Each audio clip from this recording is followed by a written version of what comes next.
Welcome to the new Overlords Podcast, where we talk about hot video game news and what we've been playing. I'm Max, and with me to talk about my time in the new Avatar game is someone who is not blue, but always brings holiday cheer everywhere she goes all year round, my co-host, Sema. Hello there, Sema.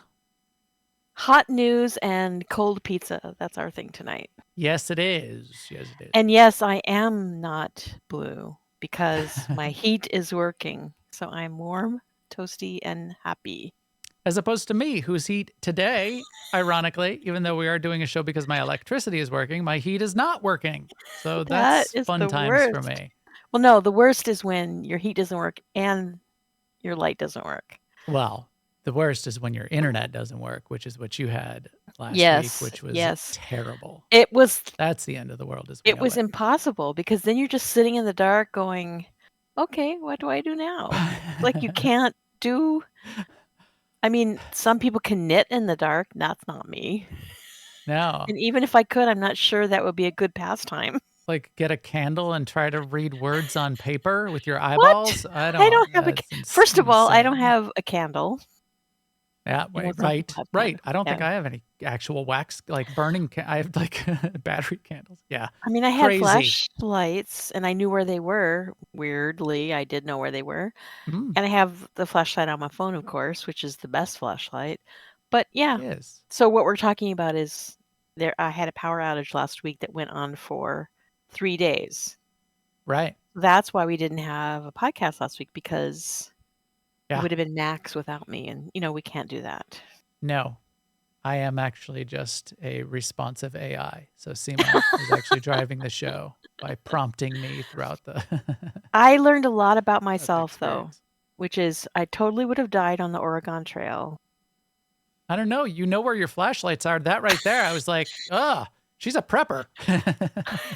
Well, somebody was saying, they put... Corcus at MFM last night was saying that when they had an ice storm, like in a different time, he was able to put like a candle and then like not earthenware, but earthenware bowls on top of the candle, and then it heats up the thing, and then it radiates heat. So he was like, I was able to take my house from like 40 degrees to like 50 degrees, and I'm like, nope, 50 degrees still. Yeah. Is not going to work for me. I mean, that's good. You might not die, but yeah. But what I did learn was, so the power out was out for like 3 days or 3.5 days. I spent 2 nights in the dark and in the cold. And then the third night, I just couldn't face it. So I went and stayed in a hotel where they did have power. Now I think I would leave much earlier than that. Yeah. Like not... If I thought for sure it was gonna last all night, I would just leave that night. Like there's no point in me saying I can last. Right. There's no point in toughing it out. No point. Right. I agree. So anyway, I'm like infused with happiness because I can turn on the heat, I can turn on the light, I can turn on my computer, my tablets, my phones. The internet. The internet is there. Life is good. All right. So there. Well, speaking of other things that are good, the news is good. Good news, everyone. First of all, happy holidays. That's good. Having fun times. I hope everybody out there is. I'm having fun times with my pals.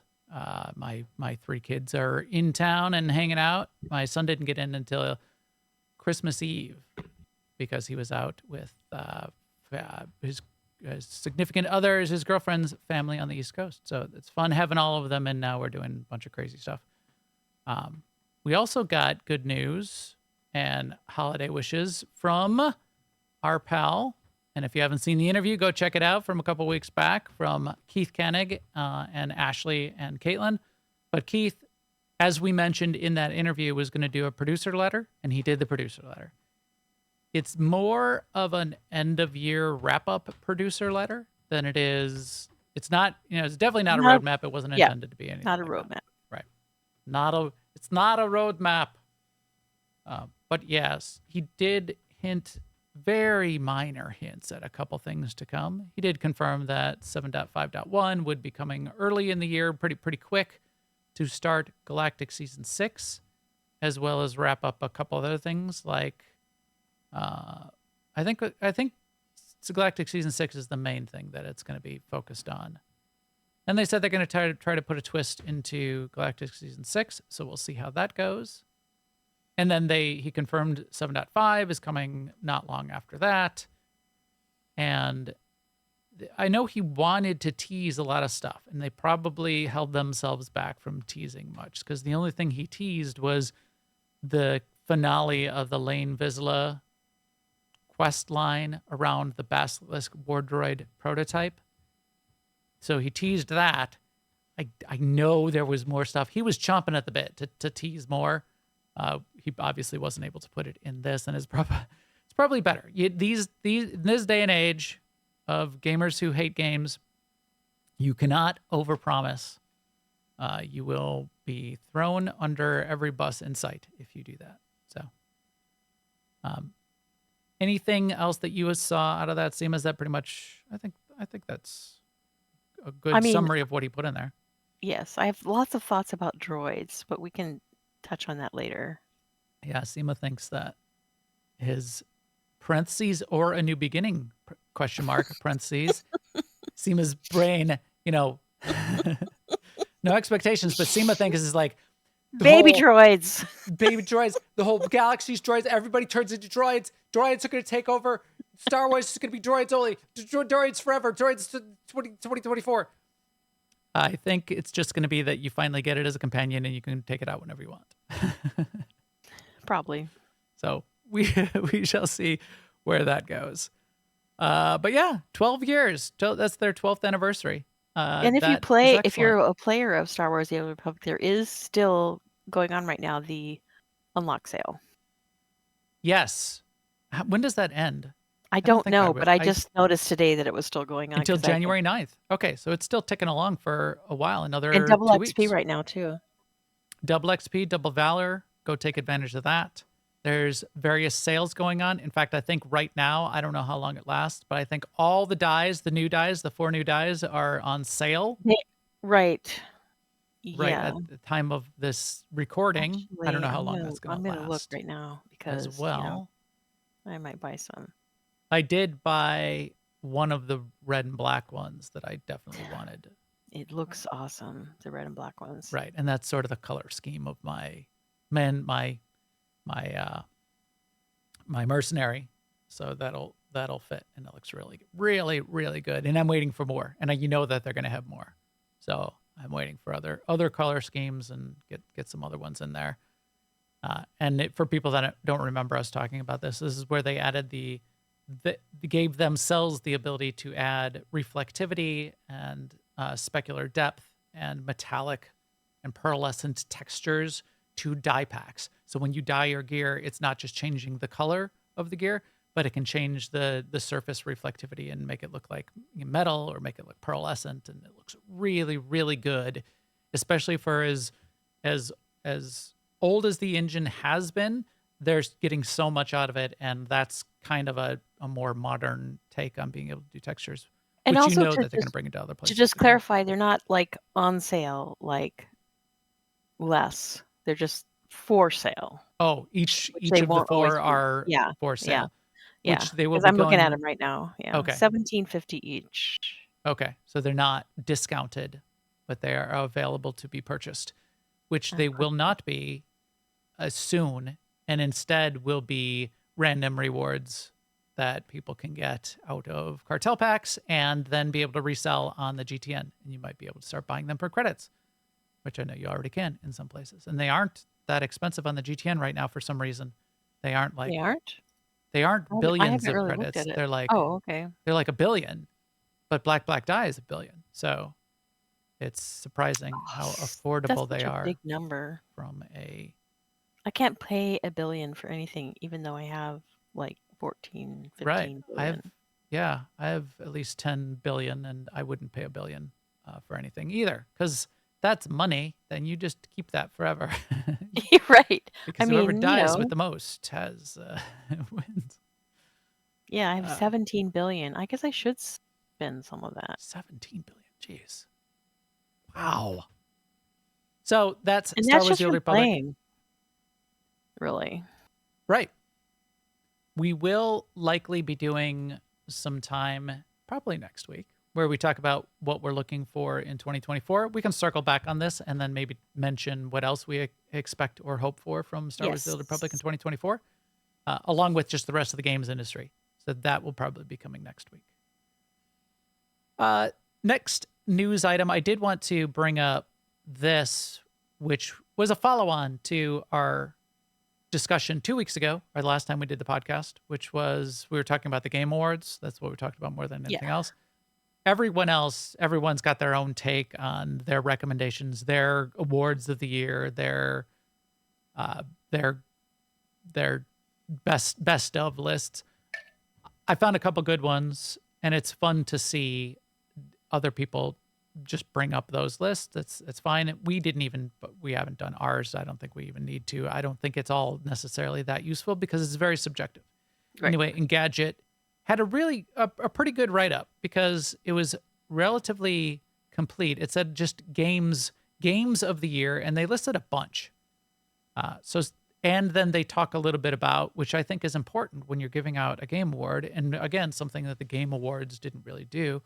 It's the context and it's the why. And I think that helps a little bit, not necessarily in saying this was actually the best game of the year. So they're like listing Alan Wake 2 here, and they're not, they didn't like rank them, but saying Alan Wake 2 is one of the best games of the year, the why then at least gives you, as someone who might play this game, the context for why you might play the game. And if you really good. If you connect to the reasons, you're like, oh, maybe I should go buy that game. And maybe it's just a house ad, but this is actually really useful. They refer back to their review and what came up in that review that contribute to their putting it on this list. And as Jessica Condit said in her review, works best when you're not in combat, chatting up with the locals, blah, blah, blah, blah. Okay, that's really interesting. Just one other thing I pulled out of this, some of the ones you would expect around here: Armored Core 6, Baldur's Gate 3, Cocoon, which is the indie game, which is really interesting. This one I had never heard of, Cosmic Wheel Sisterhood. No, I hadn't either. So I'm gonna have to look into that. I didn't even look. I didn't even read into their review. Dave the Diver, I definitely expect on people's lists. Dead Space, I expect on people's lists. Diablo 2 Resurrected, I did not expect on a best game of the year list, but sure. I think they've got like Zelda, Pizza Tower. One of the ones that I thought was really bold and clever of them to put on here was New York Times Connections. So this is a game. It is a game. One of the games. It's not in a way though, it's not a time waster because it's only a couple minutes out of your day. Right. In the same way that Wordle was that kind of daily game. If you're not familiar with it, it's in the genre, and it's actually within the collection of word games that New York Times does is these daily games. You can do the daily crossword, you can do the Wordle, you can do the daily connections. But I think you turned me on to this, and I've only done it a couple times, but it's a smart person game. And in a way, Connections teaches you about how your own brain works. Yes. It's sort of like sometimes I look at connections and I cannot make the connections, or I can make a couple of them. And I swear I don't understand how this works, but I put my phone down and I come back a couple of hours later and I see the connections. Yeah. It's like I don't quite buy that, but it happens so reliably that I can't question it, Right. And your subconscious starts to do weird things when you're away from it, or when you look away. It's 16 words. You get 16 words, and the words are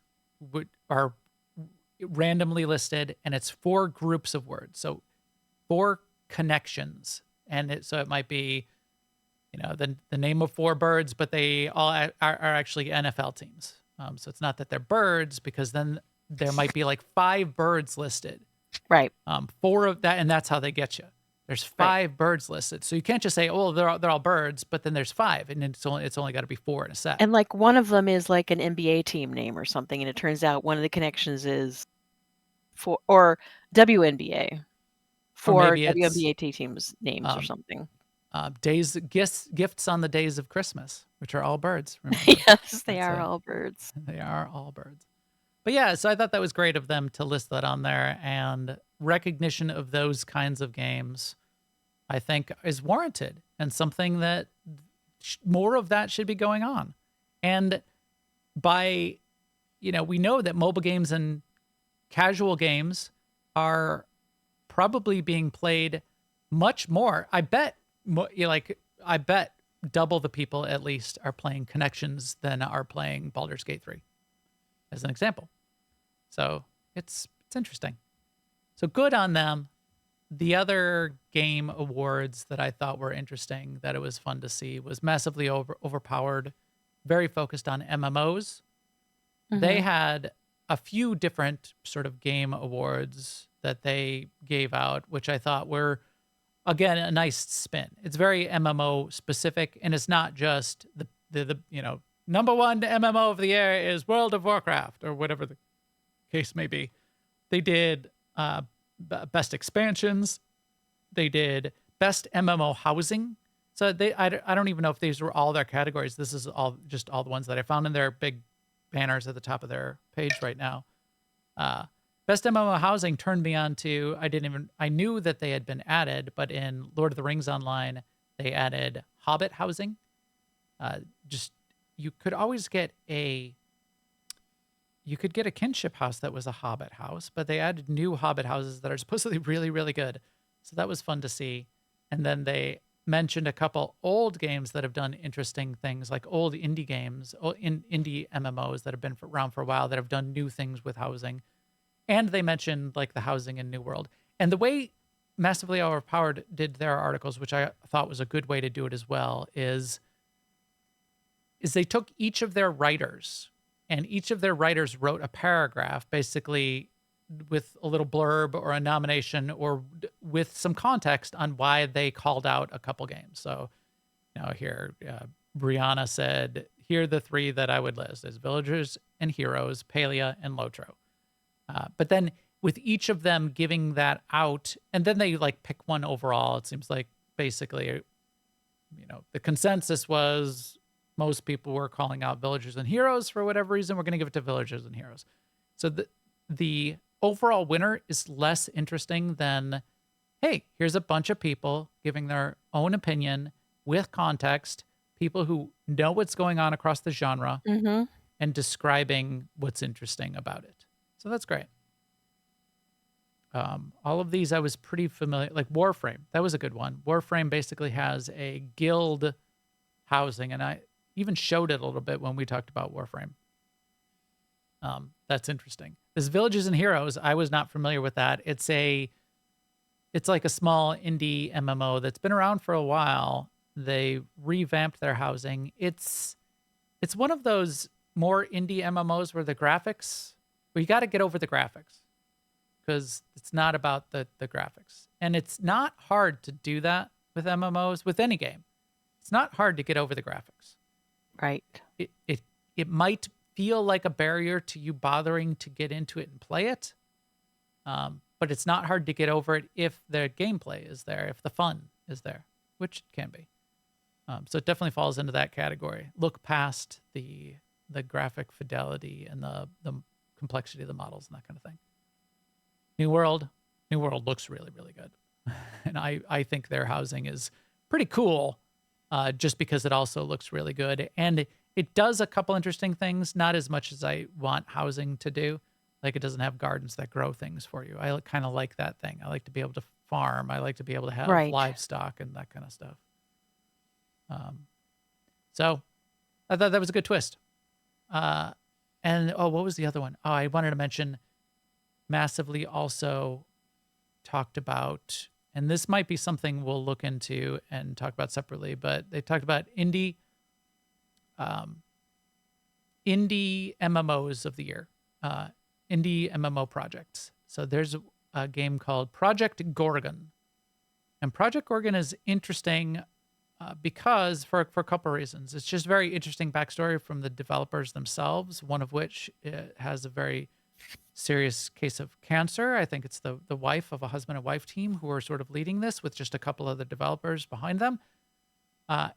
And so that's sort of like an interesting backstory, for one. For two, it almost shut down. It almost shut down at the beginning of December. I think the first week in December, they announced that they're going to be needing to cut back. They won't be doing development, but they'll keep the servers up and running based on the current population. But then there was so much support for the game from the current players that they're going to be able to continue development. So that story, I think, propelled it into the kind of thing that they massively wanted to give it an MMO of the year, Indie MMO of the Year award for as well.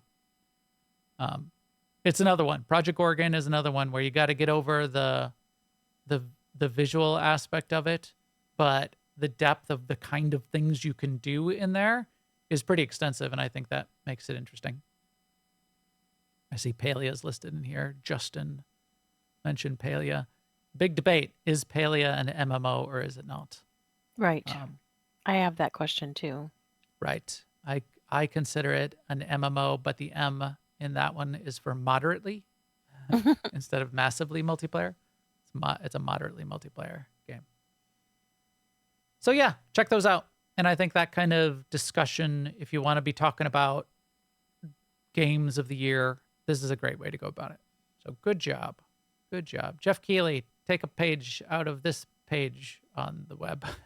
You could do it too. Other news that will probably feed into the kind of thing that we're going to be talking about next week for 2024 is Starfield and Bethesda did put up an end of year update. I thought this looked pretty good. I'm first few times I saw these kind of infographic, how many millions of players, it's fine. I don't get as excited about these things as I used to. A couple of the clever ones, like how many people in hardcore WoW died for what reason. I like that. I like them when they give little side things. Right. Not the ones that are so marketing focused. Right. Yeah. How many dollars they made, nobody cares about that. But yes, if there's, I do kind of like here, they did most dangerous faction, Elliptic, has killed 12 million players. For 40 hours average, that's an interesting statistic to me. 40 hours average player game time. Considering they hate the game. Yes. Right. Considering it's, according to Reddit and Steam, not anywhere else, but according to Reddit and Steam, the game is terrible and you should feel bad about yourself if you like it. Everywhere else, people are loving it and playing it. And then 22 million people, or 13 million people played it, and 22 million days played overall, cumulatively. 26 million hours spent building ships. It's crazy. So yeah, it's interesting. And then they do talk a little bit about what's coming. And I think that's the kind of thing that will be fun to look ahead to in 2024. And I think Starfield will continue to be interesting across 2024. They will have an expansion.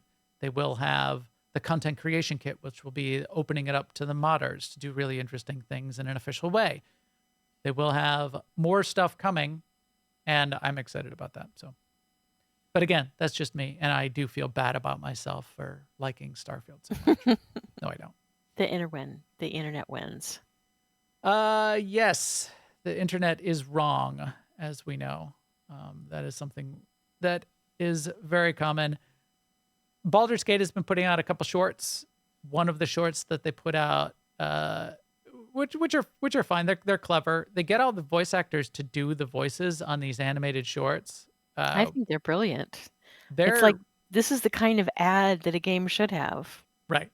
It does turn out to be an ad, but it's good and fun. And boy, they're making those voice actors work hard, which they probably enjoy. I mean, work is work. Yeah. But there's a bunch of clever things in the ad. But it's a little 3-minute short, and it basically is also an announcement that Baldur's Gate 3 is finally on Xbox. So you can play it on Xbox. It's been on Xbox now for a few weeks, and it's good. It's good that it's on there. I know they've been trying to get it there. They would have liked to have it on there on day one, but they weren't able to.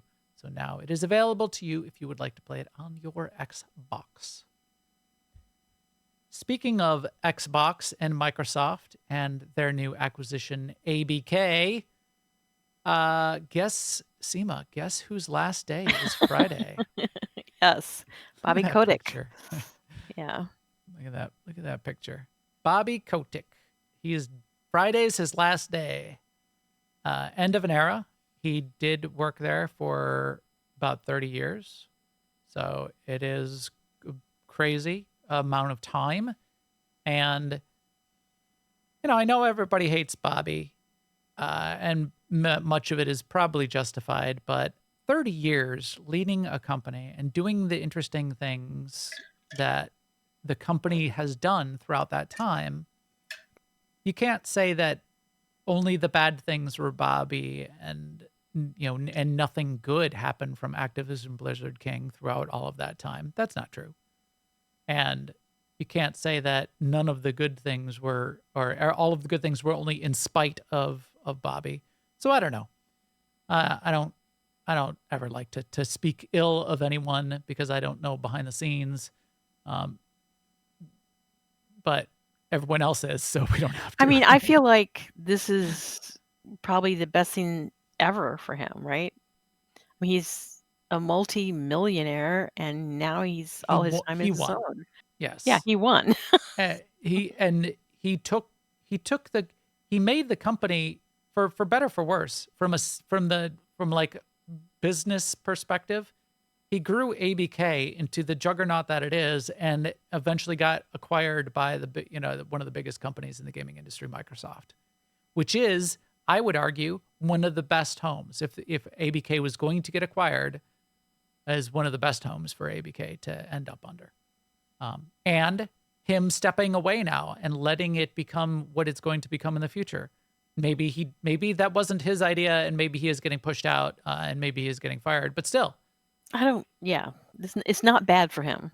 It's not bad for him, right? Because money. Whatever his crimes are, he's totally gotten away with them. That may also be the case. Whatever his crimes are. But yeah, regardless, as I'm alluding to, I do think that ABK is in a good place with Microsoft. I think it's a good place, really, for anyone to work. This is coming from me, who worked there for almost 12 years. No, back in the 90s and 2000s, but know a bunch of people who still work there and worked very closely with a bunch of people in different parts of Microsoft. I've never worked in gaming, but I'm a big fan of Microsoft as a company, having that inside and outside view. And I think for the kinds of corporate and organizational issues that ABK was having, Microsoft has the potential to be a much, much better place for them to be. Much, much better. In fact, one of the best places to be from that perspective.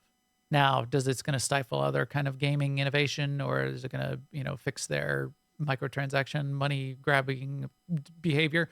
Maybe not, but if people have a good job and the developers are being taken care of, that's pretty cool. I think.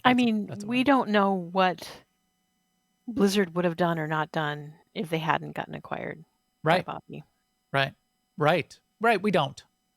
It could have been fine, but again, they weren't getting spun out of Activision. Or it could have been fine or better. Could have been. We don't know. It could have been much worse. Right. And my expectation is it probably would have been. It wouldn't have been better. It might have been the same. It might have been different. I doubt it would be better than where they're at. And what's that? What are you going on there? Because of just the organizational support and the dedication of Microsoft to the genre and to gaming, and how good. No, I was referring back to when Activision acquired Blizzard. Oh, yeah. I totally am with you with the Microsoft acquisition. Yeah, right. I think it's going to be good for Blizzard, but I don't know where Blizzard would be today if they had not gotten acquired by Activision. Right. And Bobby. Right. That I don't know. I think it probably would have been better if they hadn't. It could be. That one I'll go out not on a limb. It's probably something everybody thinks. Anyone getting acquired by Activision wasn't necessarily that great a thing. It wasn't terrible, and It was good for Morheim and all those guys. It kept games funded, but I doubt it was a good thing in general. But games are games, and it takes money to make them, and Activision makes a lot of money, and then it funds things. I don't think Blizzard really needed that, but probably some of the other things that have happened. I don't know. I'm not going to get into that. I mean, I don't think King probably didn't need it either. Probably not. I think these all benefit anyway. Whatever. Probably not. But with all of that juggernaut behind them, I think Microsoft could do some interesting things now. So we'll see. Whereas I don't think Activision was really interested in doing interesting things. I mean, I still play quite a bit of Candy Crush. I would sure be interested to see if Microsoft makes any changes to to the feel of the sort of semi-dark processes dark patterns, right? Yeah, that Candy Crush does. That would be interesting. Or are they just going to let that money continue to flow? right. And use it for other things. And use it to fund the games division in general, which they might. Okay. Thank you, everyone. This podcast is brought to you by all of you. Thank you and this is going to be our last podcast of 2023. Thank you for everything you've done to stick with us and join us and have fun with us throughout 2023. We really appreciate everyone's support, and we hope you will join us in 2024 as well. Remember, you can always catch up with us, and we're having fun during this break and with a bunch of people over on our Discord at NewOverlords.com. You can get to that. But you guys who listen and participate, people who are just in our downloads, that's really excellent. And then the people in the chat room and the people in the Discord, it's just been so fun for us, and that's why we continue to do this. The only reason we continue to do it, for sure. Yeah. So we'll see what happens in 2024. It should be fun for us. We don't have any big changes planned, especially for the beginning of the year. We don't have any changes planned at all, but we'll think about it. We'll think about what's fun. I am excited for what 2024 is going to bring. I don't think 2024 is going to be as exciting a year as 2023 was in terms of titles and releases. How can it be? But I think it will be interesting in both a building year. I think we're going to see some interesting alphas and betas. And I think we're going to see some interesting long tail on some things from 2023, like more out of Baldur's Gate, definitely more out of Starfield. So we'll speculate on a little bit of that next week, and that's what I hope to bring to all of you in 2024. Hey, this podcast is also brought to you by Alea Acta Est, our big family-friendly gaming community where Sema and I play. If you're looking for a guild for many of the major MMOs, not as many as massively OP covers, but many of the big ones, and all of the flavors of WoW, for example, and ESO and LOTRO and Star Trek Online and Final Fantasy, and definitely Star Wars The Old Republic on Starforge and Shay Vizsla. You can get to all of that. You can get to the Discord for AIE and ask us for invites at aie-guild.org. We'd love to see you there too. Okie dokie, Sema.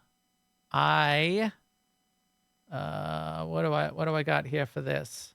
Bet you didn't see this coming! I did see this coming, actually. Did you see it coming? I bet you did see it coming, because what have I been saying? I've been saying that you wanted to play Avatar. I don't think I've really been saying that I wanted to play it that as you much. Thought Avatar was getting short shrift. Right. And if I look at the game news, if I look at the headlines for gaming news over the past couple of weeks, barely anything on Avatar. This is Avatar Frontiers of Pandora. So the game came out. It's from Ubisoft. It launched a couple weeks ago.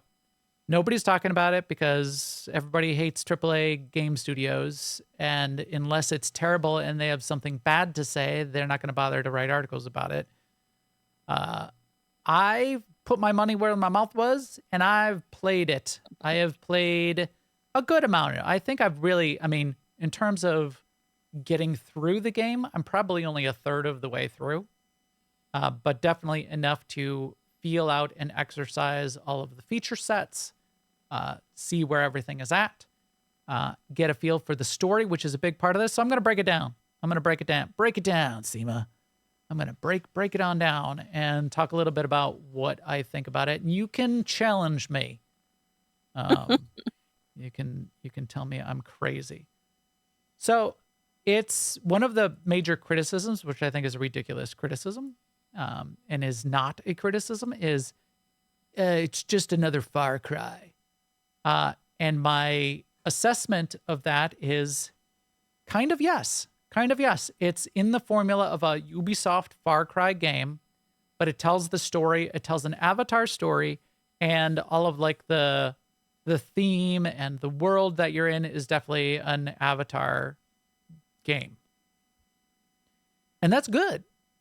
So what Ubisoft is really good at doing with their Far Cry games and with the way they put these games together is making a story game, a story that you play through.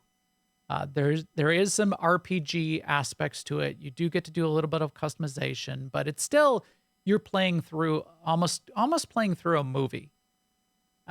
And they think about it in that way. In fact, Eduardo Weissman, somebody that we interviewed from Ubisoft, who won a BAFTA nomination, at least for his work on the most recent Far Cry, talked about this idea of it's storytelling at the level of film, but it goes beyond that because of what you're able to do and how you flow through that cinematic experience.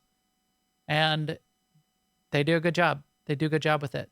I've talked about this before. I'm not into every story game just because there's a story. It's something I want to play. This story, I'm not just even like you're not into every book because it tells a story.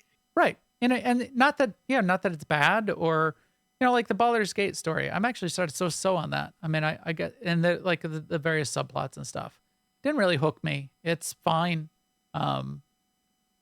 I think that especially like the turn-based combat really takes me out of the story in Baldur's Gate. So I know it's sort of lauded for its storytelling. Yeah. Whereas here, I don't even think we need to get into that, but here the story, this is me customizing my character. The story did kind of hook me, and I'm not even a very big fan of Avatar. In fact, I haven't seen the second Avatar movie. I did see the first one when it came out in the theater wearing my 3D glasses. And I think I don't even think I watched it. Maybe I watched part of it a second time. I thought it was a technical marvel, but the story is relatively simplistic. And this story doesn't stray too far out of those boundaries. Corporate humans with their pollutingness is bad. And Na'vi with their nature is good, and we should respect life and the environment and not pollute. Okay, that's pretty straightforward. There's not a lot of nuance there. But this is a story alongside the second movie. And again, I said I haven't seen the second movie. It doesn't spoil anything from the second movie. It's its own story.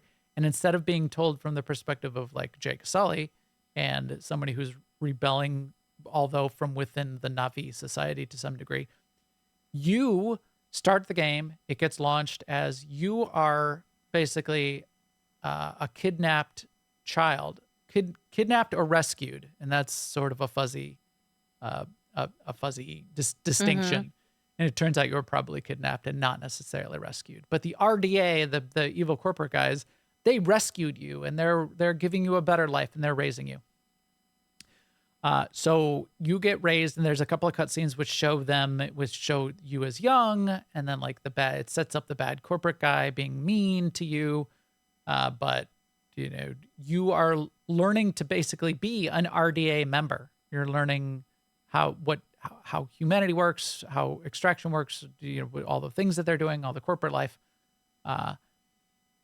Then things go bad, and they need to shut down the program for whatever reason, and then the bad guy wants to basically terminate the program, and part of terminating the program is terminating you as well. So that's the start. That's the start of the story, and that's how the game launches. There's a fun sequence, which is the only time in the game where you spend a lot of time basically inside of like military complex. You battle other military complexes in the same way in other Far Cry games where you would assault the compounds where the rebels were stationed and you would convert them over into your side. And you do that in this game as well. I'll get to that in a second. But you don't spend a lot of time like in underground, in buildings, in warehouses, and you don't spend a lot of time inside, except at the very beginning. So part of the intro, when you're escaping the facility, again, as part of the intro cutscenes, you are learning the controls by escaping the facility, and you got to crouch down for this part to get through this area.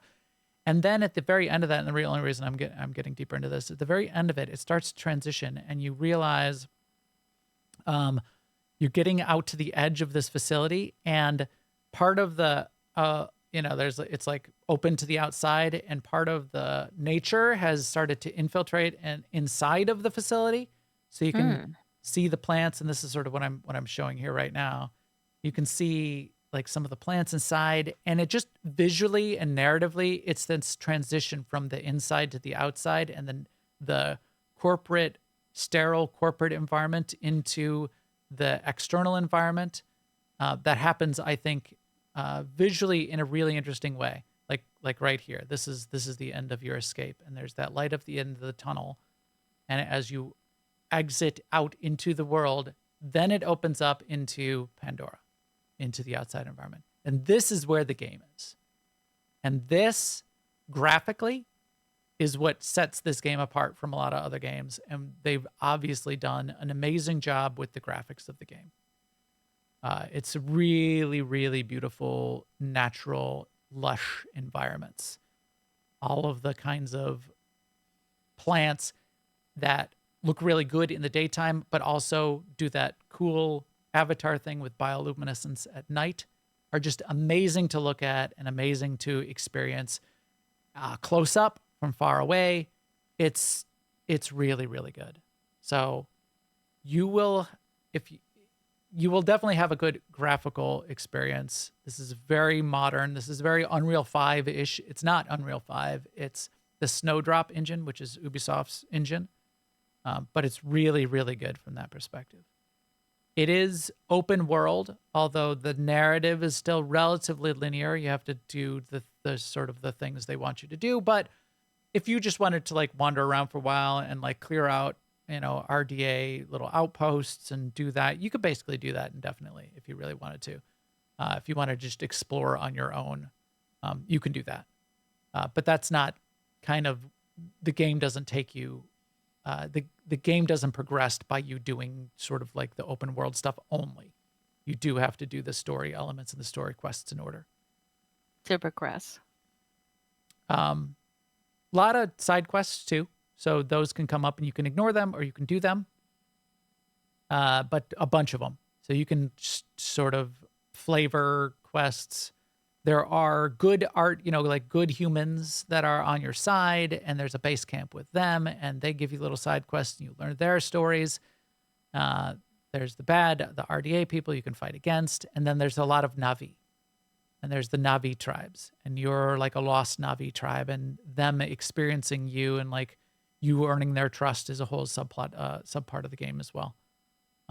So that's kind of the game, and then you go along your adventure. And you gotta, sort of help kick out the RDA and cleanse the world. I haven't gotten to the point where there's necessarily any twists yet, but so it could be a relatively simple linear story, or more interesting things could happen. It remains to be seen. So how many hours have you put into it, would you say, so far?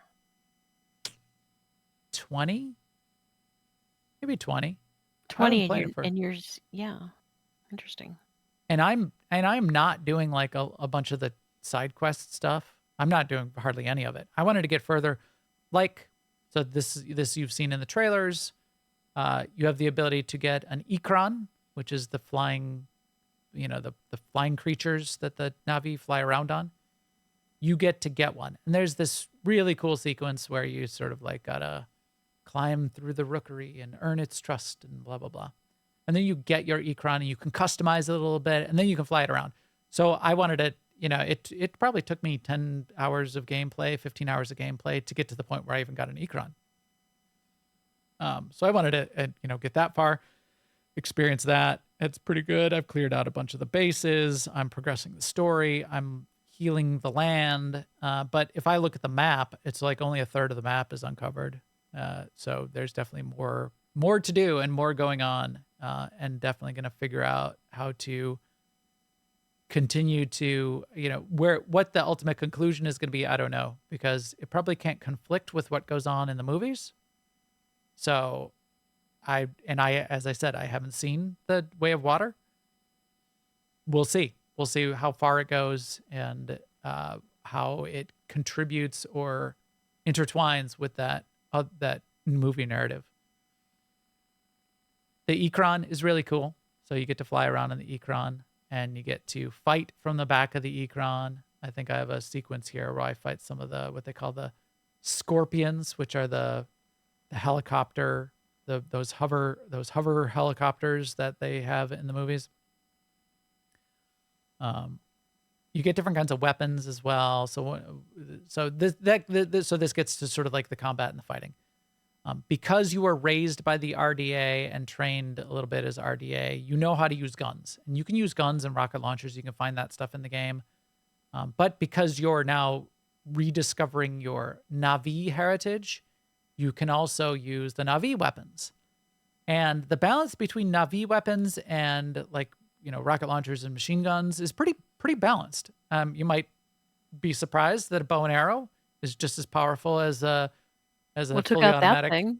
Yeah. But you get like explosive arrowheads that you can craft up, and you have to like discover materials out in the forest and collect it to craft more and that kind of thing. So to learn to craft those things, is that part of a side quest, or can you learn that just by doing the quests associated with the story? You learn it very early on. They guide you to it as part of the story. I think you could do it even without the story. You just go to one of the crafting stations in one of the major hubs. So that kind of gets to one of the things that this game is not, which I kind of wished it was or had hoped it was, but I'm fine that it's not, because it's not the game. And I'm not going to criticize it for not being a different game, which is it's not a survival game. There is a food mechanic, and there's cooking, and you get bonuses if you craft the right foods. And if you are empty on your food bar, then you don't regenerate health, but it's not survival. And there's no building. So you don't get to like build your own base and have your own crafting station and a base of operations. You can use outposts as bases, and you can use the major hubs as bases. And there is a shared stash between them, but it's not a survival game in that way with like crafting and crafting progression all that much. You do unlock different recipes, and some of the best gear in the game is crafted. There's only 3 things you're really crafting, though. You're either cooking, or you're crafting gear, or you're crafting weapons. And you're limited in... so there's probably 6-8 weapon types that you can, half military weapons, half Na'vi weapons. There's like this sling thing where you throw crafted nature bombs that you've created. Or, as I said, rocket launchers and things like that. There's 5 gear slots, 6 gear slots. So it's not a ton of that kind of stuff. But the best stuff in the game, some of the best stuff in the game at least, is crafted. So that does matter, and it does make a difference, and it is fun to do. You also need to be discovering plants and animals and harvesting from plants and animals the things that you need to do to craft. And there's a little bit of depth to that. There's a little bit of depth to the cooking and the crafting and the harvesting of materials. certain materials, if you want like the superior version of the material, you also need to harvest it in the right environmental conditions. So maybe certain mushrooms are best harvested in the daytime or the nighttime, or certain plants are best harvested when it's raining or when it's not raining. Those are a couple of the key dimensions. You can still harvest it when it's not that time, and there's a little mini game to harvest, which is basically hold down your mouse button and pull in a certain direction, and it'll give you a little feedback if you're pulling in the wrong direction because you don't want to just rip it off. Harvesting from animals is a little bit different. You can harvest from any animal basically just by walking up to it. You learn that you need to be sort of respectful and thankful, and only animals you've killed with Na'vi weapons are harvestable. Oh, interesting. Yeah. Weapons you've killed like with a machine gun, they're quote unquote ruined. The carcass is ruined and you don't have any usable materials out of it. I did think it was kind of interesting and somewhat ironic, but that's kind of the way these kind of narratives go, is you're super respectful all the time when you've got like the animals and you say, thank you for your gifts to Awa, blah, blah, blah. Yeah, like not every time you harvest, but he does this little hand motion that he learned from the other Na'vi to be respectful.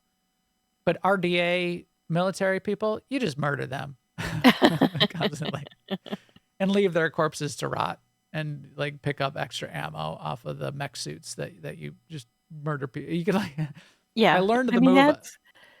That's sort of like how in Star Wars: The Old Republic, you're faced with a like light choice, dark choice, like whether you're gonna save and arrest the bad guy or kill him. Mm-hmm. But meanwhile, you've killed 100 of them, right, to get there. Right, exactly. You've probably killed 100 of the people that were just doing their job and weren't even. Yeah, right. They're just like, okay, I have orders to stand here with my gun. Right.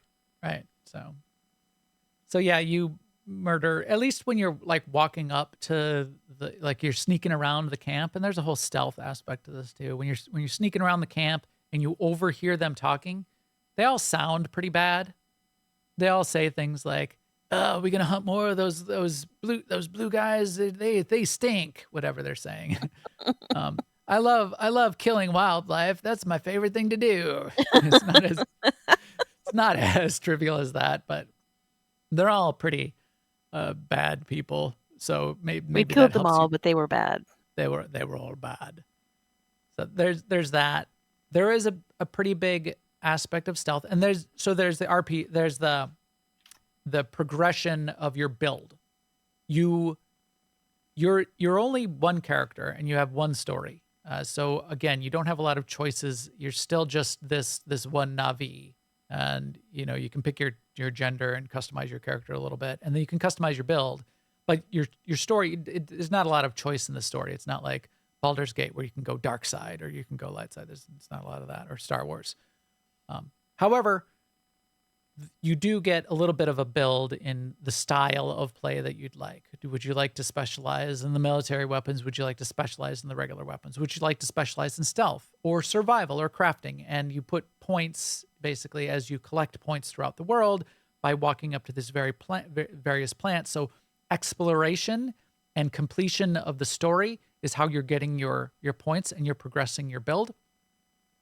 Exploration is the way you there's not levels, but exploration and finding these certain kinds of plants in the world is how you get stronger and your health pool gets bigger. And then investing the points into one of the trees is how you customize your build to some degree. In the Far Cry games, I did a lot of stealth, and I tried to be very stealthy, and I've kind of gotten away from that in a lot of games.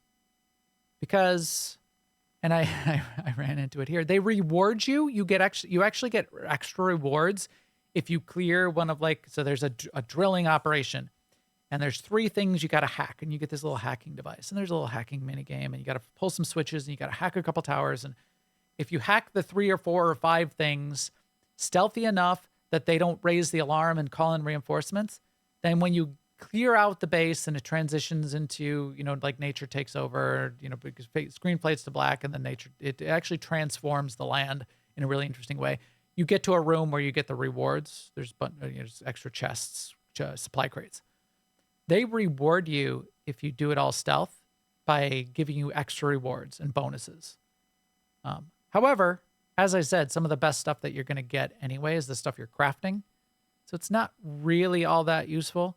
And it takes a lot longer to stealth. And just run and gun and jump in there and shoot everything. It's got its own satisfaction associated with it. So I was mostly doing that for a while, just like going in and shooting everything and blowing everything up. And then I tried a stealth one, and there's like one of the story missions came up, and they're like, "Oh, you got to go into this, infiltrate this plant because it's doing something, a specific bad thing to the environment. You got to go infiltrate it." So I'm like, "Okay, this is the one. I will do it stealth." So it took me like 3 or 4 times as long because I'm not used to stealth, and I don't have all the stealth perks. The stealth perks help you do it a lot quicker, and that kind of thing too. So I finally get done. I'm doing it all stealth. I get to the end. And it turns out, because this was some interesting story mission, it didn't have the bonuses associated with it.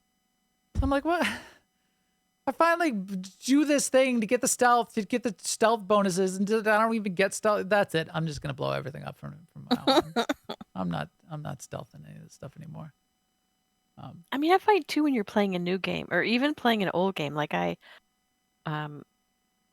if you stealth through everything in spacebar through all the conversations, yes, it's faster, but in the end, sometimes it's more tedious. Yes.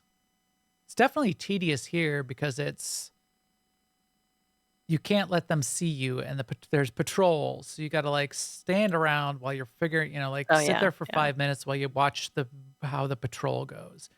There's advanced abilities. So in addition to your regular build, there are ancestor abilities that you find. Here's these special kinds of plants. This is another version, but there's a third version that will actually give you an ancestor ability. You take your hair, the Na'vi have that nerve ending thing on the end of their hair that they stick on things to commune with it.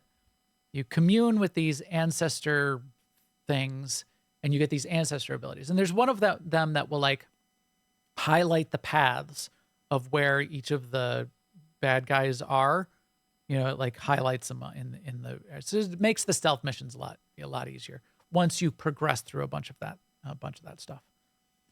But as you say, it's more tedious, and you're standing around and you're like, okay, now I got to duck out of the way, and now I've got to like figure out their path. I got to stand here for 5 minutes, and then I got to wait another 5 minutes until they get in the right position. So now I've got an opening and I can go, and now I flip the switch.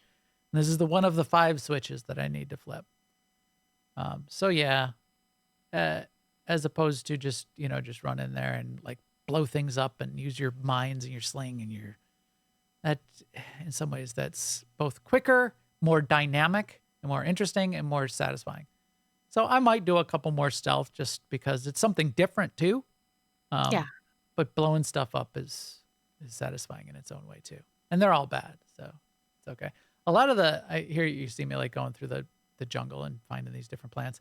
A lot of the wildlife and plants are kind of hostile. So if you got to like learn what plants are what, and you like some plants will like shock you when you walk by. Some plants burst poison gas out in your face and poison you, and you can get perks so the environment doesn't hurt you as much. But there's a lot of that going on too. But that whole thing of assaulting the bases and stealthing around and not raising the alarm, anybody who's played a Far Cry game is going to recognize what that sounds like, because you do a lot of that in all of the other Far Cry games as well. It's okay, here's an outpost or here's a base, and there's a bunch of bad guys in there, and you can either stealth around or you can jump in there and fight them. But if they raise the alarm, that's a bad thing, and you'll get reinforcements will come and shoot you. And then once you conquer that outpost or whatever, then you take it over. And in the last Far Cry game, for example, you take it over and your rebel friends basically move in. And then there's a vendor there and there's crafting stations there and you can use it. In this game, it's more the environment takes it over. The plants grow up. So when the screen fades to black after you sort of won that base over, it comes back and all of the forest has encroached on it and there's plants growing out of it and that whole kind of thing. And then there are more facilities that you can use. You can use it as a quick travel point. There's a bunch of that kind of stuff going on. So that's very Far Cry-ish. The mechanics and fighting is a little bit Far Cry-ish. But again, it's beautiful. It's compelling story. It does have its own twist on some of the various things like the Ikran that you're flying around on, the way the plants and animals all mesh together and fit within the Avatar world, the kinds of things you're crafting, and then the Na'vi society and the people you're meeting and the different tribes you're coming across and how you win them over and that kind of thing. Has this made you want to see the movie that you haven't seen? Yes. Yes, it has. And I was talking about that with my kids. It has made me want to watch Avatar 2 Way of Water because not a lot, but every once in a while, you'll like overhear other Na'vi or the good RDA people talking, and they'll say things like, "Oh, did you hear Jake Sully did a thing?" And I'm like, "Oh, what did Jake Sully do? I guess I could go see. There's a way for me to find that out." Yeah, so it actually has, and I was gonna watch it at some point, but I wasn't really all that interested, and now I am more interested. It's because I'm inside of this story. Right. It's good. It's good stuff. And I'm sure I will like it. I'm sure it's fine. It was just never my favorite sci-fi universe. I never thought I needed more Avatar movies. But they're good. And technically they're very good. They're a cinematic showcase of technology. They're excellent. So I like it from that perspective, and haven't gotten around to it, and now I probably will in the next week or two because of this. So yeah. Good characters. Fun little side characters, good main characters. So this is an SWTOR. She's the daughter of one of the tribe chiefs, and she's the rebellious daughter who's also a leader, but the father isn't, sort of a classic trope there. The father doesn't give her enough leeway, and he's so too conservative in his ways, and she's, doing her things, and you got to help her out, that kind of thing. But very well animated, very well acted, whatever they're doing with the mocap. Yeah. It's superb. I can see that. It's so good. The environments are super good. Just everything mechanically in the game and graphically in the game is really, really good. And why nobody's talking about this game, I don't know. So hopefully, just because it's a good game out there, they will be successful with it because the team that put this together deserves it. It's just amazing work. Nobody will talk about it because it's a AAA game and it's another Ubisoft game, I guess. And it's maybe because it's also just like a big name Avatar. But it deserves it. It's a really, really good game. So there. Anything else? Any other questions for me, Sema, on or chat room on Avatar? No, I just definitely worth it. I mean, one comment that you made and that I kind of connect to is you're saying you haven't played a lot of the side quests, and I find in general for me, instead of going into a quest hub and just like taking every quest from every NPC and then like doing them all at once, I'm finding that more and more I just want to take one quest line, the main quest line, probably, and do that and hear the story rather than do a little bit of this one and then a little bit of that one and then this one, that one.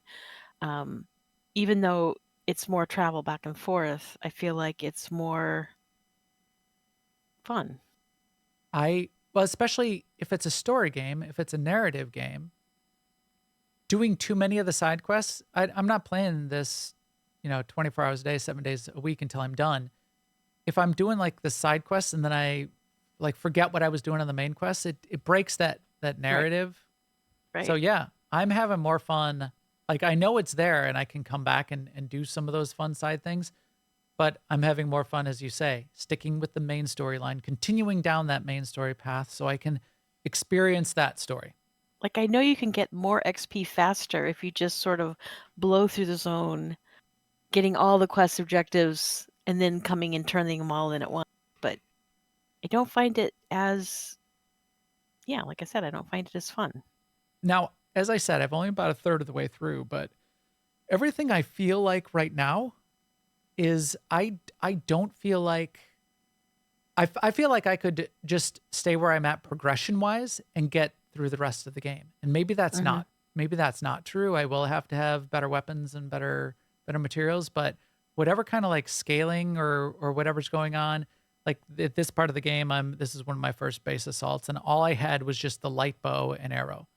And it was good and it was enough, and I blew up the thing and I did good.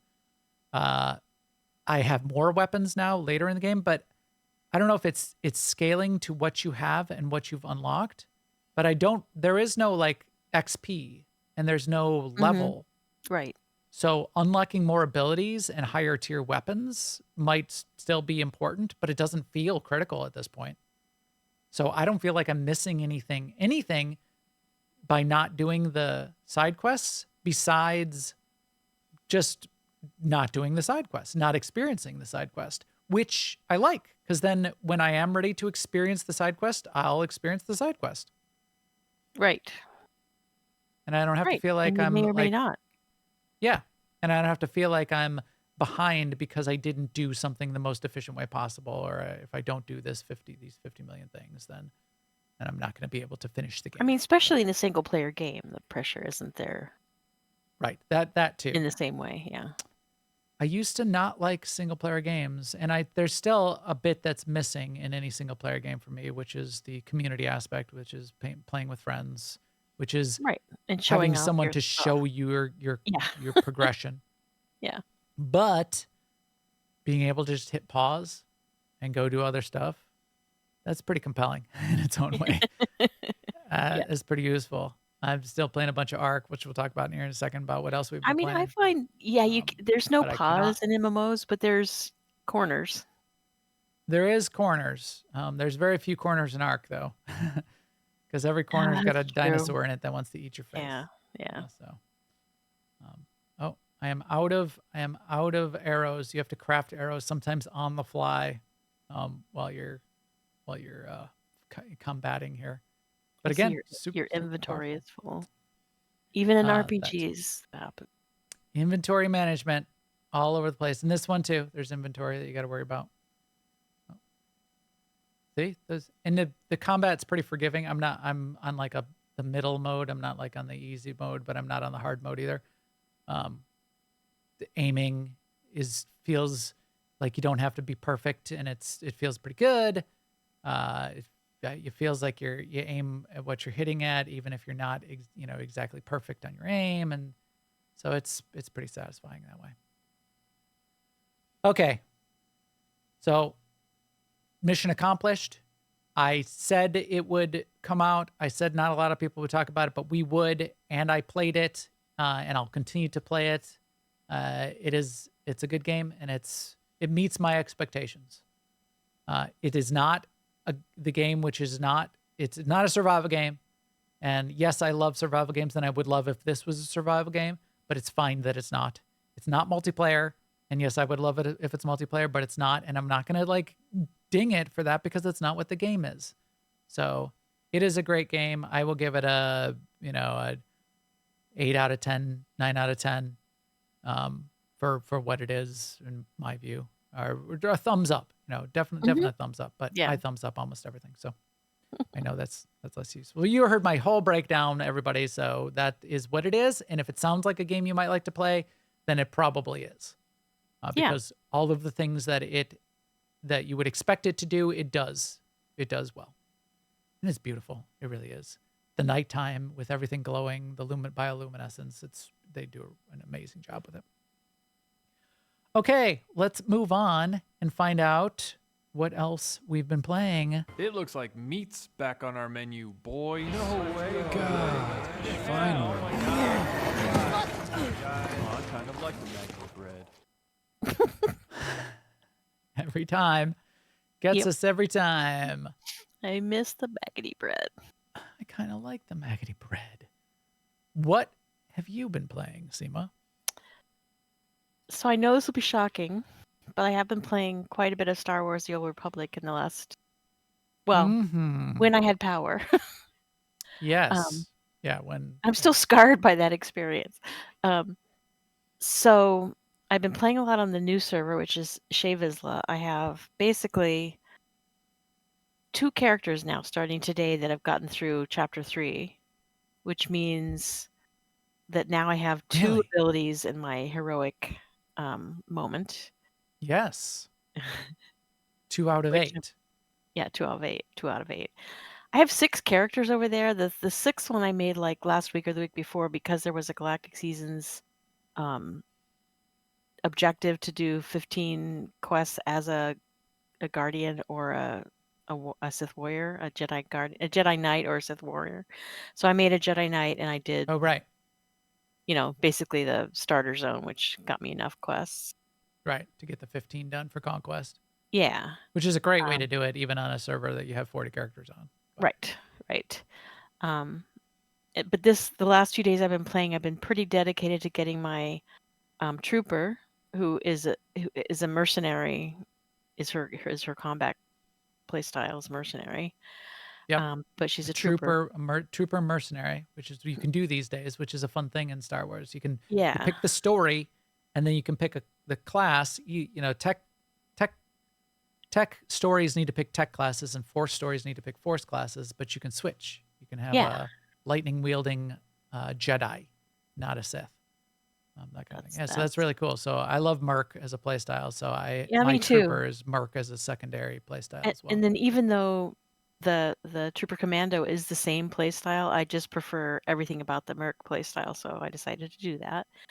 However, I gave her a second combat style of Scoundrel so she can stealth through stuff, and now I find that I'm playing the Scoundrel spec all the time, which I don't particularly like as well, but it's hard for me to not stealth through stuff. Yeah. When you've got it there, when that's your hammer, everything becomes a nail.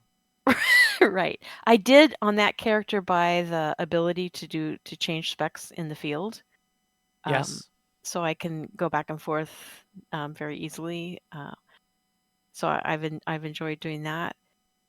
I have been sort of focused on leveling, but also Conquest and Galactic Seasons. And Galactic Seasons, luckily, you can sort of focus on for a small part of your gameplay. Sure. Like I just have it in my mind. I have a few that I know I can make, and I'm working on them. Like one of the ones this week was to affect NPCs by blowing up canisters. Right. And all I really did was just notice when there was a canister and then use it. Right. You don't have to find a place that's, particularly good with canisters or anything like that. For me anyway, since I was playing anyway. If you're playing enough, that's how a lot of Conquest gets done. It just sort of gets done along the way, which is the sign of a good, a good. That's what I meant. Galactic Season, but Conquest too, which is sort of one of those secondary objectives systems. Conquest even more so because Conquest is meant to be everything you do counts, and then Galactic Seasons is meant to be more pointed. Yes, more directed, right? So now I have 2 characters that have gotten past chapter 3, and on one of them I actually went and did Makeb storyline, Rise of the Hutt Cartel, which is the next big storyline. I haven't done that in a really long time. I've forgotten how, I want to say how good it is. It's a good story. Yeah, it is good. It hangs together. There's a good mix of It like really ties the combat, room but together. also other there's a good mix of like combat, but also other things that you have to do. And I don't think I'm gonna do this on my Merc. I'm gonna probably do the skip now. Like I might skip Makeb and do like the chapters on one, Kotet on one. Sure. I don't know, but I'm probably gonna like now work on leveling my Sork to get past chapter 3 because that's the next one up, like level wise. Interesting. Yeah. So and we have guilds on Shavizla on both sides, so there's that. But yeah, so I've been spending quite a bit of time in Star Wars. which I have as well. I'll mention that, but it's still got a lot going on, a lot going for it, which is nice. Then in WoW, on our Wrath raid team, our raid night is Saturday nights, and Saturday night this week was the night before Christmas Eve. So we had signed a sign up, and the idea was, if we get 10 people, we'll run. But if we don't, it's fine. People have a lot of competing activities going on during the holidays and blah blah blah. Right. Well, we did have 10 people, so we went into our progression place, which is Icecrown Citadel, and we actually beat one of our progression bosses, which is Syndergosa, and that is our third raid night on Syndergosa. So we had been put some practice Which in is on her good. before, and I fully expected to show up for raid on Saturday night, and we would do like a few bosses that we had on farm, because we only had 8 or 9 people, and then we would just tell stories and call it a night. But when we had 10 people and we ended up like blowing through ICC and getting to our progression boss, and then we got her down, I was like, wow, this is like on an off night. Right. But the lesson here is like practice matters. Yeah. Because that And phase planning. 2 of that fight, it's a lot going on. And just doing it over and over and over again, you start to see the patterns, and where, what you have to look for to stay out of this and stay out of that, but be where you need to be for this, and which abilities to do when. It really counts. It really builds up, that you do it multiple times. And so then after Synagosa, we got to go look at Arthas, which is the end boss of this giant raid instance. And we did get to I want to say phase 3, but maybe it was only phase 2. There's multiple phases to that fight, though, so we're not going to like 1-shot or 2-shot Arthas. This is going to be our progression for the next few weeks now. Makes sense. Yeah. Which, I mean, it's a big fight, and it's definitely It is a big fight. One of the toughest fight in there. Right. It's not With like lots of one our the other fights lots of RP. Yeah. That's what I remember. There's that kind of stuff too. But So that's really cool. We also, in Season of Discovery, I did spend some time leveling my character in Season of Discovery. My character's like 17 or 18 right now. The max level in WoW Season of Discovery is 25. Okay. Which feels like it should be closer than it is. But what I found when I log into Season of Discovery right now is there's a million people trying to do whatever I came up with that I wanted to do. So it's a little bit more like roaming around looking for mobs than I feel like spending time doing. So then I go back to Star Wars, where I can actually do stuff. Not because there's fewer people, just it's organized differently. And so I feel like to really make some good progress in Season Discovery on my character, I might have to exercise some discipline and like log in at a different time of day, instead of letting my day just get away from me and like logging in for the first time during prime time. Yeah, well, that speaks to one of the downsides of the classic. Is one of the things that one of the quality of life aspects of something that was brought to the game is the ability for people not to step on each other, and ability to multi-tag targets more and things like that, and more instances to be able to be spun. It's especially like weird for me because I've been playing Classic ever since it started. And so I've been slowly progressing through like Classic, and then Burning Crusade, and now Wrath. And now when I go play Season of Discovery, all my hard-won,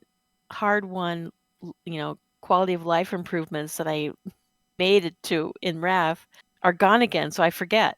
I'm like, oh, I can't do that now. I can't do this. I can't like run up to the flight master and take off, because I have to get out of form first, and then I can take off, Right. So it's what you expect.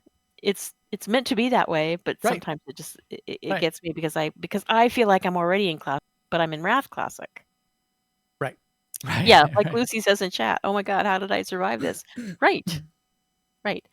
But that's what it's supposed to be, and that's what people want out of it. You can't And also in as one Wrath right person. now, there's still the 50% XP buff going on that has been going on for a long time. And Mhm. that's pretty seductive too, because I'm trying to level my druid in Wrath. So like over here, Season of Discovery, I only have like 7 more possibly levels to go, but it's hard. Over Yeah. here I have Wrath, and I just have I have 10 levels to go, but it's fun. Yeah. So it's kind of hard to, we'll Well, see. it's a lot. And I mean, you are like, which is really the really fun part of RPGs and MMOs in particular, which is you are like leveling up characters all over the place. Yeah. You Yeah. Yes. probably have like 8 characters in progress leveling up across multiple MMOs. I And do. you're like Yeah. swapping between them all, Right. which is fun, which is cool. Are Yeah. you getting at least to take advantage of like rusted bonus across them all? Yes. In fact, that is actually one of the advantages of the way I play, right? So like I got my druid in Wrath up to a certain point and ran out of rusted XP, and I just like went and parked her in an inn, and I've been playing Star Wars for Right. yeah. And then those guys are getting rested. And then Yeah. your Season of Right Discovery now is getting in rested. Star Wars, I don't know if I mentioned this, but there's a double XP event going on in Star Wars. So I Yep. don't think you accumulate or use rested during Oh, a right. double XP event. So Which is okay. cool because now I can just log out wherever. Right. Right. That's also nice. Yeah. And like you mentioned earlier, I play the New York Times games every day. I play the Mini, I play Wordle, I play Connections. I don't do Spelling Bee because that actually I never fell in love with Spelling Bee. Yeah. But one of my sisters also does those 3 every day, and so we usually share, some some thoughts every day. So it's also not just the games; it's connecting with family members that are doing the same thing. So we talk about Right. how we did with Wordle, not the Mini because the Mini is super easy, but sometimes Wordle is you get down to the end and you still don't know what the word is. Yeah. You're like, and then it's like when you get it, it's like totally obvious. And I'll like text my sister, I totally should have gotten Wordle long before I did. And she's like, Right. me too, blah, blah, blah, this and the other thing. And that is part of the fun of those games. Yeah, it definitely. And one of the brilliant things that the original Wordle developer did was have the ability to tweet it out. I don't think you can even do that anymore because the way Twitter, No, you whatever. can. Oh, you have to pay. well, there's a share. And so like I can share it and then you pick where you want to share it. Yeah. But yeah, blasting it out and letting other people, see and comment and Right. making And it a social event. you can just this actually little share thing. it without giving away Yeah. the answer. Right. Show your progress without giving anything away. Yeah. That was clever the way that was done. And you can do that with Connections too. So like all my sisters and all my nieces, we all play Connections. So like on a that's very interesting day, we'll all be texting each other about Connections. Like like sometimes you get down to the purple category and you win because it's the last 4, but Right. you didn't know how they were connected until you saw the answer. Yeah. Yeah. Yeah. It is. The couple times I did it, I was stumped for a while, if not just like the first time I was trying it, I was completely stumped and I think I failed it or whatever. Just tell me the answer because I need to know. I'm trying to figure out how this even works. Right. It is not trivial. It is a fun challenge, and you like Wordle is Wordle. It's it's 5 letters. You can almost brute force it. Right. I'd say it's almost hard to fail Wordle. So just like getting it sooner rather than later out of the 6 options is a fun thing. Connections, I feel, is like if you once you solve it, you feel smart, and that's good. It should games that make you feel that way, or challenges that make you feel that way are good. You can lose Connections too because you only get 4 guesses. Oh yeah, right. It is easy to lose. You're right. Yeah. So you have to be You have to really think ahead, and you have to think of through all 4 of the 16, all 4 of the groups out of the 16 words. You can't just like find 4 that match together and, and click them all and say this is a set, because they do. That's how they get you. They'll be like 5 words. And now you've used up one of your guesses. Right. Yeah. Yeah. Well, that, as I said, that's good, and that's a game. I think I think we should be, the gaming industry should be thinking more about those and including them when we discuss like games of the year and that kind of thing. Why didn't Jeff Keighley have a puzzle game, word game of the year category? That'd be better than some of the categories they ended up with. For a short time in WoW, they had the Bejeweled game. Yes, and that was kind of the game. In the game, and that was kind of brilliant because when you hopped on a long flight, you could then play Peggle and Bejeweled or Peggled. That didn't stick. I don't know why necessarily, but why didn't that stick? Yeah, I don't know. Because I would land and I'd still be playing Bejeweled. I'm like, oh wait, I should play WoW now. Maybe it was part of splitting your attention. Maybe they didn't find it as the right platform to develop those, but who is going down that path and turning their game into a platform and doing more of those kinds of things in interesting ways is Fortnite. There's a game we should look deeper into. Fortnite, with what they've been doing recently, they've been sort of like expanding the collection of games that are part of like the Fortnite universe. Lego Fortnite is an example that's almost more like Valheim, but with like Legos and done in really clever ways. Because one of the things with Fortnite is you're buying lots of skins. That's the monetization model. I want my guy to look like Megatron from Transformers. When you go to Lego Fortnite, when you switch over to that, which is a different style of game, it's more like building and it's more like almost like Minecrafty a little bit, but it will take all of the main skins you have, not every skin. Some of them are like maybe licensed and they didn't do a Lego version of it, but it'll create like Lego versions of all of your main skins.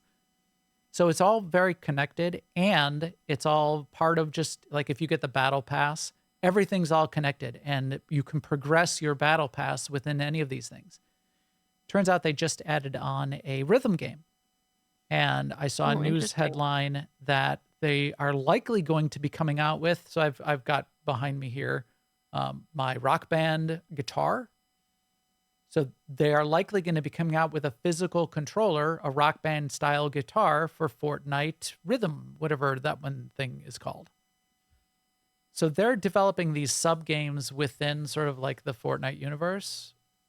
Blizzard having it within the MMO probably limited them to a great degree, but they probably could have expanded it out. Pet Battles is certainly a sub game within WoW that has persisted. They probably could have, if they had tried and been clever with it, made Warcraft into more of a platform. I think that could have been interesting. I do too.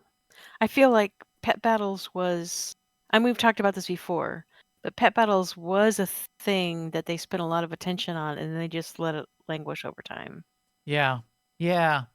So it was. So in a way, it belongs to Mists of Pandaria, and even though they continue to add things, they continue to add pets because there's creatures in every expansion. They haven't really. You're right. They haven't built on the game. They haven't done anything interesting with it. Right. I mean, they added the Pat Battle dungeons, but they aren't interesting. Now with the things that I'm playing, I guess you could say that they're kind of doing this with Warcraft Rumble. It's definitely a separate thing, and it has Warcraft in the name. It's not as tied in with WoW as a platform, and it's not really connected to your WoW gaming, which they probably could a little bit more. So now I'm thinking, why aren't they doing that? Well, I mean, we've been thinking that forever. Like, why isn't there a mobile way to do Pet Battles? Yeah, mobile pet battles is something that could, you're In right. They could have been doing that for years, and they could have Or monetized it, and they why could have can't turned it into we this. look at our crafting? Why isn't there a mobile way Right. to just do crafting? So, Right. like, people have been sort of asking for mobile WoW for a while, Yeah. and this is not it. Right. And the WoW campaign was not it. No. Um, Warcraft Rumble, I have been playing a little bit more of that just on the side. And this is a good, you got spare time. You're just sitting around, you're waiting for something to come out of the cooker. Like I made a bunch of fudge, what I called the hard way. I mean, it's way a lot of people Yeah, make that is the fudge, hard but way, the way you did it. with the candy thermometer and, and it was an hours Well, long candy process. thermometer makes it easier, but the part where you put what you did on the marble surface where you Yeah, I feathered it on granite to you cream smudge the it around. fudge, Yeah. and That that takes seems like 45 minutes to Ooh, do I it that had no way. idea. Yeah. And Um, what does that what advantage do you get from doing that? uh, it the way it's smooth, the way it finishes cooling the fudge, and the way it smooths out the way it makes it really creamy, basically. So then do you It's put it back into like a square pan after you so smudge it then around? yeah. So once you feather it and cream it enough, then it starts to set up, and then you put it in a pan, and it finishes setting up. Interesting. You let it sit for a couple hours, and it sets. But yeah, so in between that kind of thing, I've been doing a little Warcraft Rumble. No, I'm not too into it. I'm not like, I guess you can get to like Onyxia and be doing these big battles. I do the quests. So every day there's like daily quests, and I think it's like 9. There's like 3 quests, and then you finish and you get a chest for doing that set of 3. And then you can do the next 3, and you can do the next 3. So there's like 9, and you get like the coins that you can use to unlock more of your little minis, and you can progress your minis. They're satisfying. They're quick to do. It's a fun little thing. You don't feel bad if you fail one. You can sort of you can pause them. It's a satisfying little mobile game, and I don't feel like I need to be. I'm not like doing hardcore progression. So it's a fine little time waster mobile game. It's going really well from that perspective. So Jay Malman in Texas just, mentioned that WoW is evolving all the time. And I totally agree with that. Like it sounded like we were Yeah. criticizing them for not having a client that we wanted, but they No. definitely are changing all the time, and they definitely do not rest on that. No, and yeah, and I didn't mean that. I meant they could potentially, and maybe it really wouldn't have worked out. And they're doing so well right now. Maybe they're going down the best possible path. I just meant more like that idea of expanding it out into a platform to have like build a survival game and make it part of the Warcraft universe. Build like take pet battles and spin it out and make it more of a thing and give these games life. I feel like Fortnite is going to do that and has the potential then to be the next gaming juggernaut, and eventually there'll be the Fortnite MMO, and that may be more I mean, interesting. that's kind of interesting to me because, like, the most I really know about Fortnite and PUBG is from watching Viva La Dirt League sketches. Right. But they're pushing the boundaries in really interesting ways that surprise me every time I hear that they're doing something like this. So it's just something to watch. And if anybody's got the money to do it, and with how successful they've been with each decision they've made so far, they're ones to watch. Okay, what else have I been doing? Glad you asked. I have been playing. Let's see. Let me go back to. Let me make sure I didn't. So I've been playing a ton of Avatar Usala. That I have been doing Star Wars: The Old Republic, mostly for our big events. We'll see what we're doing tomorrow night. I don't, because it's very variable for us in the holidays. But what did we do on Thursday? We still did our ops team night and goofed off a bit. I think we're still gearing up. So one of the things we need to do is get the currency to get us all to the full 340 or even 344 gear, because it's out there. It's not a barrier to us doing anything, but it's something we want to continue to fill out. And it will make, when we go back to R4, probably in the next couple of weeks, it will make that easier. gear progression is really fun. I'm glad they upped the gear cap. I'm glad that this is an activity to do. It's something I like doing. So Star Wars: The Old Republic for that. I have been playing Ark, not as much in the past week. It's something you really gotta. It's kind of hard to play Ark in small amounts. You gotta like sit down and be in there for a while to get the bigger significant things done. You could be grinding out materials, but I've got all the materials in the world. I've done plenty of that. So now I need to be like hunting and taming big new dinosaurs, and that's potentially an hours-long process. Like you got to knock it out, and that might take you 10 minutes of a fight, and then it takes 45 minutes or an hour to finish that taming process. There's a holiday event. So I talked last week about the turkey event, which was much smaller of an event than this one. The turkey event was all about just these turkeys that were in the world, and you would kill the turkeys and you get the wishbones, and it would allow you to craft the rewards. What you get so for the Winter Wonderland event, it's much more involved, and there's a bunch more things going on. So there's Raptor Claus, who flies in the sky, right? Raptor Claus drops presents, and then in the presents are both rewards, like game rewards for stuff you might want to do, and then the currency, and the currencies are what you use to either build a reward or build some of the things you need to do more of the event. So I saw Raptor Claus for the first time earlier today. I haven't had time in the past week since we turned it on our private server, which anybody can, on New Overlords, jump in our Discord. You can come play with us. Finally found him. He dropped some presents. I got one of the presents, and it had 3 mistletoe. I need 10 mistletoe to build the tree. And if you build the tree and the fireplace and you go to sleep at midnight, Raptor Claus flies over and will drop presents under your tree. Oh, wow. Okay. But it's midnight in game, so that can happen multiple times throughout the day. And then once you're engaged with Raptor Claus in that way, you need to then become either super good or super naughty. And if it's super naughty, bad things can happen after Raptor Claus drops coal under your tree. It can also drop like big Ugly bad sweaters. dinos that may come and eat you while you're sleeping. So you want to get super good. So then I'll be working on that this week. I'll try to get my good meter to go up by doing like dungeon stuff or killing alpha dinosaurs out in the world, get better presents. And you can get some really good presents, including, well, here this streamer is showing off his Santa Claus underwear and sweaters and stuff. But in the presents that drop, you can get like a cryopod, which is like a little Pokeball with a new dino in it, which can be really, really good or really interesting.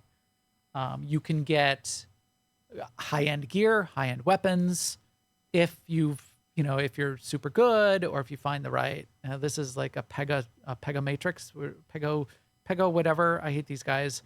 They steal stuff for you from you out in the wild.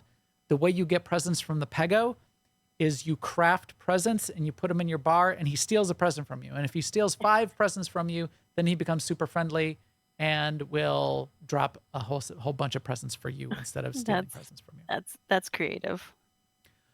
So yeah, I'm gonna do those things, and Ark is clever with a couple of their kinds of events that way. It did make me think it would be fun to do maybe the list of all the fun holiday events that we have in all the games sometime, and list a bunch of those out, because so many games have them. We're doing the holiday events in Star Wars: The Old Republic, for example, and there's plenty of fun things to do. Yeah, I mean, I didn't even mention that, but we got together, a small group of us last night, to throw snowballs and talk about everything. And throwing snowballs in Star Wars: The Old Republic gets you a currency, which allows you to buy new rewards and some really fun stuff, like a little snowman pet. What is it? It's a Star Wars creature. It's a Gizka with a snowball on it for a head. Yeah, and there's also a Wampa pet that looks like a Wampa with the snowball head.